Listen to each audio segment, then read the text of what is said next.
Shalom Bapak Ibu dan Saudara, kita bertemu kembali dalam Efrata Devotion. Renungan kita hari ini diambil dari Lukas pasal 1 ayat 18. Beginilah firman Tuhan. Lalu kata Zakaria kepada malaikat itu, bagaimanakah aku tahu bahwa hal ini akan terjadi?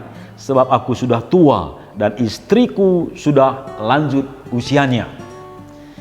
Imam menjadi perantara umat dengan Allah.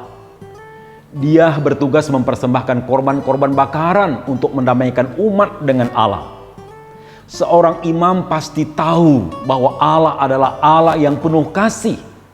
Allah itu Allah Maha Pengampun, juga Maha Kuasa. Apa yang dikatakan oleh Allah, pasti Dia akan genapi. Di tempat Maha Suci di Bait Allah, malaikat Tuhan datang menjumpai Imam Zakaria dan menyampaikan kabar baik kepadanya, kabar sukacita bahwa istrinya yang mandul itu akan mengandung. Mereka akan mendapat seorang anak laki-laki. Tentu ini adalah berita sukacita. Tapi Zakaria berkata kepada malaikat itu, bagaimana aku tahu bahwa hal ini akan terjadi? Sebab aku sudah tua dan istriku sudah lanjut umurnya. Bagi Zakaria, berita ini tidak masuk akal, tidak dapat dipercaya.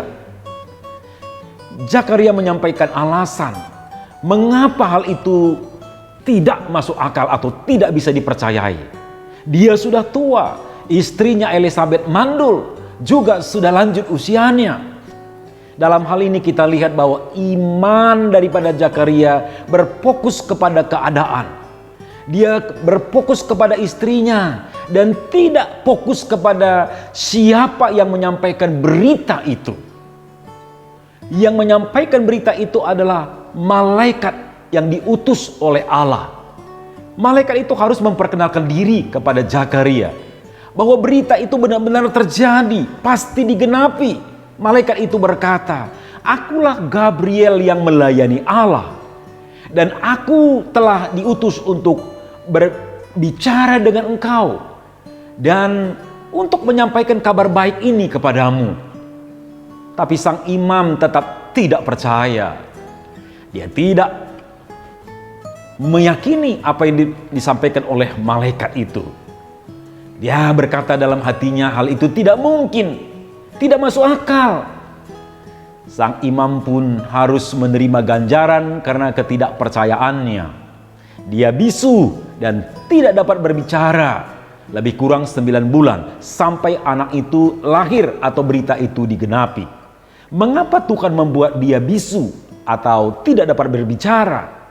Karena jikalau seorang imam yang tidak percaya kepada apa yang dikatakan oleh Tuhan diizinkan berbicara, maka perkataannya akan mengacaukan iman umat.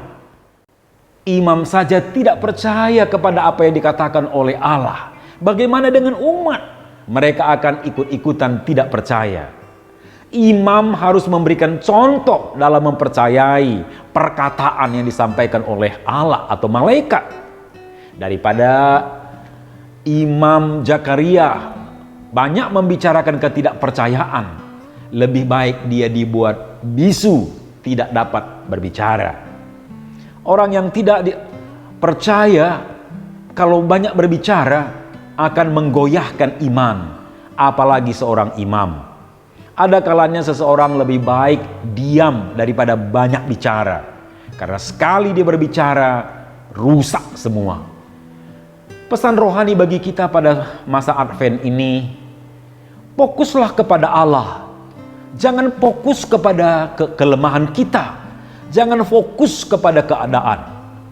Percayalah kepada perkataan Allah, karena firman-Nya ya dan amin.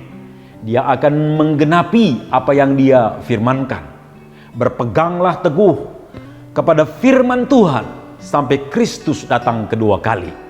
Selamat memasuki Minggu Advent. Tuhan Yesus memberkati. Mari kita berdoa. Bapa di surga, Allah kami dan Tuhan kami, tolonglah kami Tuhan untuk selalu mempercayai apa yang Tuhan firmankan. Tolonglah kami supaya tidak berfokus kepada akal budi, pikiran kami sebagai manusia. Karena pikiran kami terbatas, terlalu besar Allah untuk kami pahami. Apa yang Tuhan firmankan pasti akan digenapi.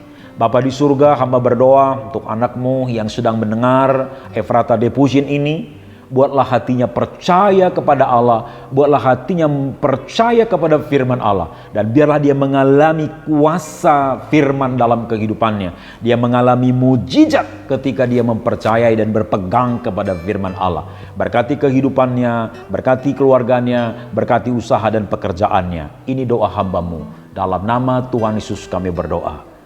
Amin.